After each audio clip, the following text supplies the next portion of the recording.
आज रिमाइंडर का क्लास छठा है। प्राचीन भारत का इतिहास। प्राचीन भारत के इतिहास के बारे में आज छठा क्लास होगा। चलिए स्टार्ट करते हैं। इस वीडियो को अगर चौड़ा करके देखते हैं तो अच्छा दिखाई देगा, इसलिए देखिए तो चौड़ा करके। चलिए स्टार्ट करते हैं।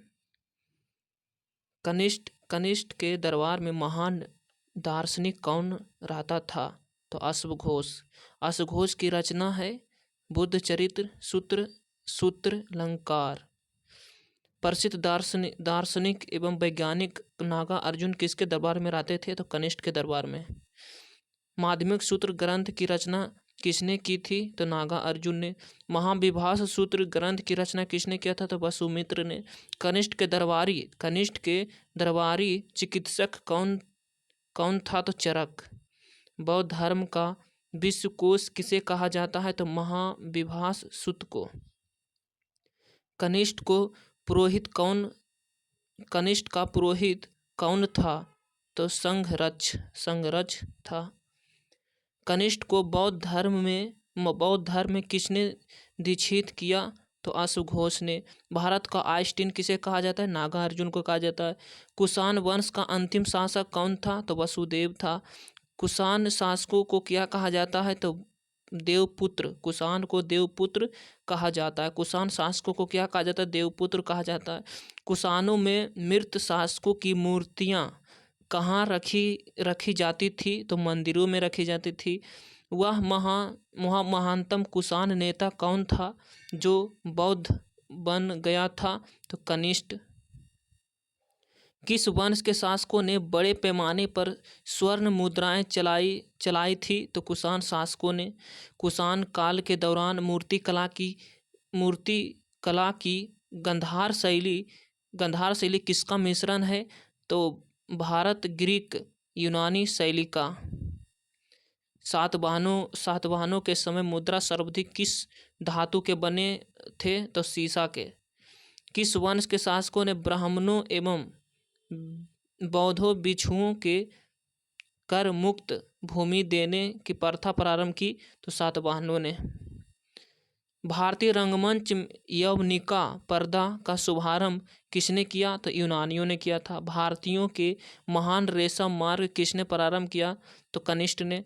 शक संवत प्रारंभ किस सम्राट शासक में 78 ईस्वी से हुआ था? तो कनिष्ठ के समय में हुआ था।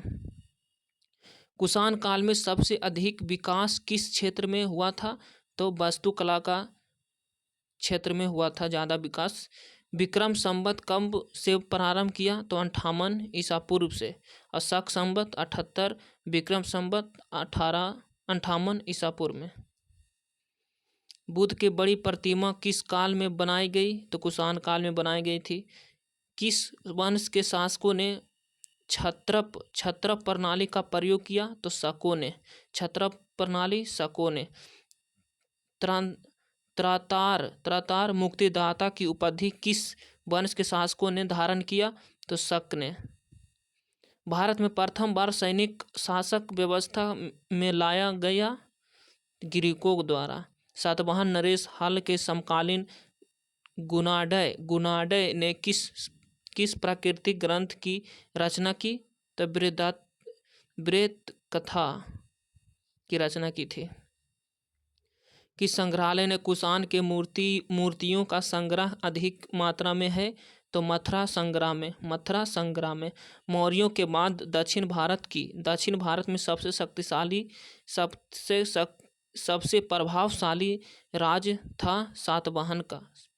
सबसे प्रभावशाली राज था सातवाहन का। 3री शताब्दी में वरंगल प्रसिद्ध था हाथी दांत के काम हेतु। मौर्योत्तर काल में किस विवाह को है समझा जाता था? तो गंधर्व विवाह को। यमन राजदूत हेलियोडोरस किसके दरबार में विदिशा आया था? विदिशा। यमन राजदूत हेलियोडोरस किसके दरबार में विदिशा आया था? तो भागभद्र के दरबार में आया था। संवतों में किसे भारत का राष्ट्रीय संवत माना जाता है? तो शक संवत को माना जाता है। प्लिनी कौन था? यूनानी भूगोल विशेषज्ञ था। मौर्योत्तर काल का सर्वाधिक विकसित उद्योग था वस्त्र उद्योग। मौर्य एवं मौर्योत्तर काल में पश्चिम भारत की सर्वाधिक महत्वपूर्ण बंदरगाह था सोपारा बंदरगाह। मौर्योत्तर काल में पूर्वी तट पर स्थित महत्वपूर्ण व्यापारिक बंदरगाह था व्यापारिक बंदरगाह नहीं झलक रहा यहाँ पर। मौर्योत्तर काल में पूर्वी तट पर स्थित महत्वपूर्ण व्यापारिक बंदरगाह था तो तम्रलिपि, यहाँ पर होगा तम्रलिपि बंदरगाह। जूनागढ़ अभिलेख प्रशस्ति है रुद्रदामन की तक्षशिला विश्वविद्यालय स्थित है तो पाकिस्तान में स्थित है। प्रमुख दरबारी कवि एवं उनके संरक्षक भावभूति यशोवर्मन के संरक्षक में अश्वघोष कनिष्ठ, चरक कनिष्ठ, अष्टघोष कनिष्ठ, कौटिल्य चंद्रगुप्त मौर्य, नागार्जुन कनिष्ठ, चंद्रवरदायी पृथ्वीराज तृतीय, कंबा चोल राजा, भारवी सिंह विष्णु, कालिदास चंद्रगुप्त द्वितीय, चंद्रवरदायी पृथ्वीराज चौहान तृतीय, हरिसेन समुद्रगुप्त, बाणभट्ट हर्षवर्धन, धन्वंतरी चंद्रगुप्त द्वितीय, रविकीर्ति पुलकेशिन द्वितीय, वाकपति यशोवर्मन, दंडिन नरसिंह वर्मन, जिनसेन अमोघ वर्ष, राजशेखर महेंद्रपाल प्रथम, आर्यभट्ट चंद्रगुप्त द्वितीय,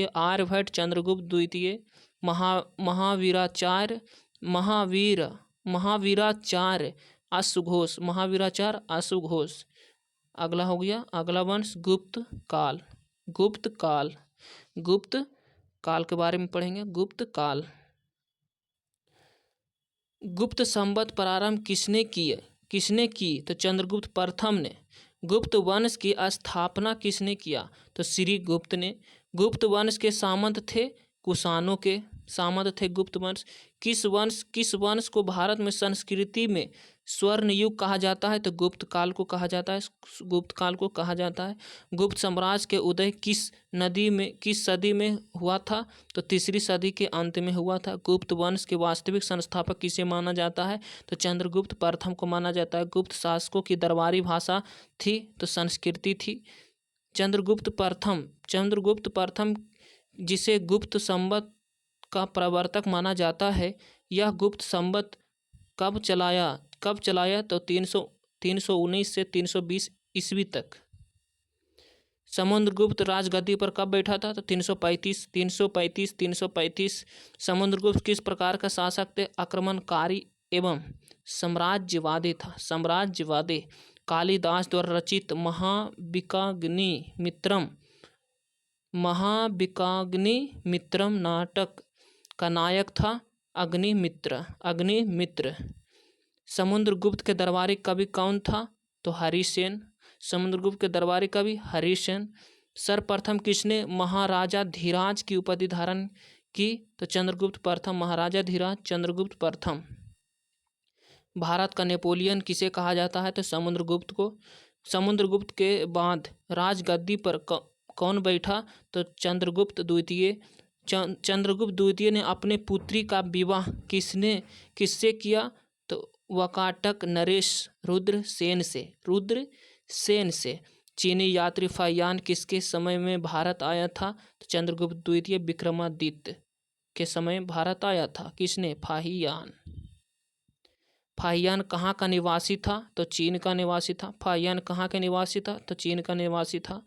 चंद्रगुप्त द्वितीय को दूसरे किस नाम से भी जाना जाता है? तो देवराज के नाम से जाना जाता है। चंद्रगुप्त द्वितीय देवराज के नाम से भी जाना जाता है। कालिदास किसके दरबार में रहते थे? तो चंद्रगुप्त द्वितीय के दरबार में रहते थे। चंद्रगुप्त द्वितीय के बाद कौन कौन राजगद्दी पर बैठा था? तो कुमारगुप्त प्रथम। नालंदा विश्वविद्यालय की स्थापना किसने किया था? कुमारगुप्त प्रथम ने किया था। कुमारगुप्त के बाद कौन राजगद्दी पर बैठा? तो स्कंदगुप्त। कब? 455 से 467 ईस्वी तक। स्कंदगुप्त के गद्दी पर बैठते ही किसका आक्रमण का सामना करना पड़ा? तो हुनों का आक्रमण का सामना करना पड़ा। जूनागढ़ अभिलेख में हुनों को क्या कहा गया है? तो मलेच्छ कहा गया है। मलेच्छ कहा गया है। एरल अभिलेख का संबंध किस शासक से है? तो भानुगुप्त से। एरल अभिलेख का संबंध किस शासक से? तो भानुगुप्त से है। स्कंदगुप्त को किस स्तंभ लेख में सुक्रोपम कहा गया है? तो कहोम स्तंभ लेख। समुद्रगुप्त के सैनिक उपलब्धियों का वर्णन किस अभिलेख में उपलब्ध है? तो प्रयाग में उपलब्ध है। सर्व छेता सभी राजाओं का उखाड़ फेंकने वाला की उपाधि किसने धारण की? तो समुद्रगुप्त ने। गिरिनार पर्वत पर किस सुदर्शन झील का पुनर्निर्माण किसने करवाया था? तो स्कंदगुप्त ने करवाया था। सुदर्शन झील के किस किनारे विष्णु मंदिर का निर्माण किसने करवाया? तो चक्रपालित ने करवाया था। गुप्तकालीन प्रसिद्ध मंदिर और उसके स्थान। विष्णु मंदिर कहाँ पर स्थित है? तो तिगवा माने जबलपुर मध्य प्रदेश में स्थित है। शिव मंदिर कहाँ स्थित है? तो भूमरा नगौदा मध्य प्रदेश में। पार्वती मंदिर कहाँ स्थित है? तो नैना कुठार मध्य प्रदेश में। दशावतार मंदिर देवगढ़ ललितपुर जिला उत्तर प्रदेश में स्थित है। भीतर गांव मंदिर कहाँ स्थित? भीतर गांव में कानपुर उत्तर प्रदेश। भीतर गांव मंदिर इसे लक्ष्मी मंदिर भी कहा जाता है। किस गुप्त शासक ने सिक्कों पर अपने को बीना बजाते हुए आकृति में अंकित किया गया? तो समुद्रगुप्त। हुनों का महत्वपूर्ण शासक कौन था? तो तोरमान। गुप्त वंश का अंतिम शासक कौन था? तो विष्णु शर्मा। गुप्त वंश का अंतिम शासक विष्णु शर्मा। तोरमान का पुत्र कौन था? तो मिहिर कुमार को यशोधर्मन ने कब पराजित किया? तो 532 ईस्वी में। शिव के अर्धनारीश्वर मूर्तियां किस काल में बनाई गई? तो गुप्त काल में बनाई गई। समुद्रगुप्त के काल का इतिहास जानने का सबसे महत्वपूर्ण साधन इलाहाबाद स्तंभ पर उत्कीर्ण लेख। चंद्रगुप्त द्वितीय काल में विद्या कला व साहित्य का महान केंद्र कौन था? तो उज्जैन था। किस गुप्तकालीन शासक ने कविराज कहा जाता है? तो समुद्रगुप्त को कविराज भी कहा जाता है। विक्रमादित्य की उपाधि से किस गुप्त शासक को संबोधित किया गया है? तो चंद्रगुप्त द्वितीय को। चंद्रगुप्त द्वितीय के दरबार में नवरत्नों में सबसे अधिक प्रसिद्ध कौन थे? तो कालिदास। अमरकोश के लेखक अमर सिंह किस शासक के दरबार में जुड़े थे? तो चंद्रगुप्त द्वितीय। कालिदास की किस कृति की गिनती विश्व की प्रसिद्ध साहित्यिक कृतियों में से होता है? तो मेघदूत। महाविकनी मित्रम के रचनाकार कौन है? तो कालिदास। कालिदास रचित महाविकनी मित्र नाटक का नायक था? तो अग्निमित्र। चंद्रगुप्त द्वितीय ने विक्रमादित्य की उपाधि कब धारण किया? तो शकों के उन्मूलन के बाद। गुप्त शासकों द्वारा जारी किए गए चांदी के सिक्के कहलाते थे रूपक, रूपक कहलाते थे। सोने के सर्वाधिक सिक्के किस काल में जारी किए गए? तो गुप्त काल में।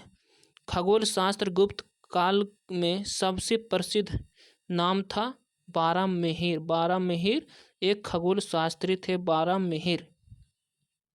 गुप्त काल में औषधि शास्त्र का प्रमुख विद्वान थे बाणभट्ट। बाणभट्ट। कौन सा युग प्राचीन भारतीय कला एवं स्थापत्य के चरमोत्कर्ष पर था? तो गुप्त काल। बाल विवाह की प्रथा प्रारंभ हुआ गुप्त काल में। सती प्रथा का पहला उल्लेख कहाँ मिलता है? तो एरल अभिलेख में मिलता है। गुप्तकालीन बौद्ध शिक्षा का महान केंद्र कौन सा था? तो नालंदा। परम भागवत उपाधि धारण करने वाला प्रथम गुप्त शासक था समुद्रगुप्त। वर्तमान गणित में दशमलव प्रणाली आविष्कार का श्रेय किस युग को था? तो गुप्त युग को था। तांबा का सिक्का जारी करने वाला पहला गुप्त शासक कौन था? तो रामगुप्त। चंद्रगुप्त विक्रमादित्य के दरबार में धन्वंतरी क्या था? तो एक प्रसिद्ध चिकित्सक। बीजगणित के क्षेत्र में अपने योगदान के लिए विशेष रूप से कौन से जाना जाता है? तो आर्यभट्ट। गुप्तकालीन शासक प्रणाली किस प्रकार की थी? तो राजतंत्रात्मक। मंदिर निर्माण कला का जन्म सर्वप्रथम हुआ था? तो गुप्त काल से ही मंदिर निर्माण कला का जन्म हुआ है, गुप्त काल से।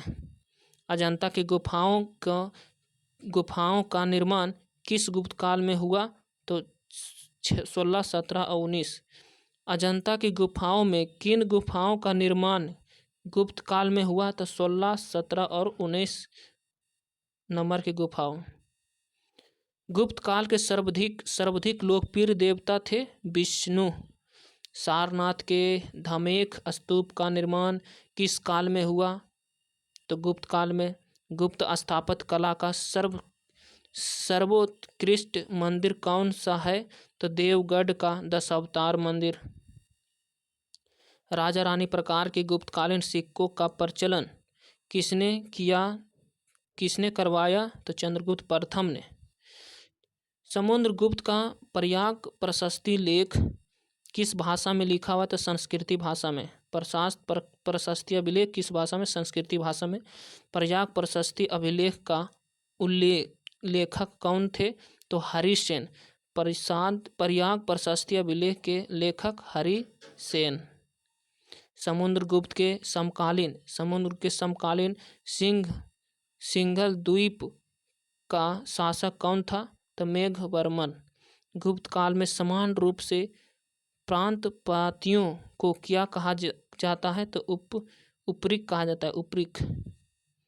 गुप्त काल में पेट कहा जाता है अनेक ग्रामों के समूहों को। गुप्तकालीन नौकरशाही को किस नाम से जाना जाता है? तो अमात्य के नाम से जाना जाता है नौकरशाही को। गुप्त काल में किस धातु से निर्मित सिक्के को दिनार कहा जाता है? तो स्वर्ण के दिनार कहा जाता है। महरौली दिल्ली स्थित लौह स्तंभ का निर्माण किस सदी में हुआ? तो चतुर्थ सदी में हुआ था। महरौली के कुबत उल इस्लाम मस्जिद का प्रांगण में स्थित प्रसिद्ध लौह स्तंभ किसकी स्मृति में है? तो चंद्र के स्मृति में। चंद्रगुप्त विक्रमादित्य की विजय का उल्लेख मिलता है महरौली लौह स्तंभ में। गुप्तकालीन चित्रकला का उत्कृष्टतम रूप मिलता है अजंता में। अजंता चित्रकारी का विषय वस्तु संबंधित है बौद्ध धर्म से। गुप्त काल में भू राजस्व की दर थी उपज का छठा भाग। कुल उपज का छठा भाग। किस वंश के शासकों ने मंदिरों एवं ब्राह्मणों को सबसे अधिक ग्राम अनुदान में दिया था? तो गुप्त वंश ने। गुप्त, उत्तर वंश और वर्धन वंश। अब हो गया गुप्त, उत्तर काल और वर्धन वंश के बारे में पढ़ेंगे। पुष्यभूति वंश की स्थापना किसने की? तो पुष्यभूति वर्धन ने की। पुष्यभूति वंश किस कारण प्रसिद्ध हुआ? तो हुनों से संघर्ष के कारण। पुष्यभूति वंश का चौथा शासक कौन था? तो प्रभाकर वर्धन। प्रभाकर वर्धन के कितने पुत्र थे? तो 2, राजवर्धन एवं हर्षवर्धन। प्रभाकर वर्धन की पुत्री का नाम क्या था? तो राजश्री। राजश्री का विवाह किससे हुआ? तो मौखरी वंश के गृहवर्मन से हुआ था। प्रभाकर वर्धन के बाद कौन राजा था? तो राजवर्धन। प्रभाकर वर्धन की हत्या किसने की? तो गौड़ नरेश शासक ने किया था। हर्षवर्धन कब राजगद्दी पर बैठा? तो 1606 में। अगला वीडियो में देखेंगे अब अगला।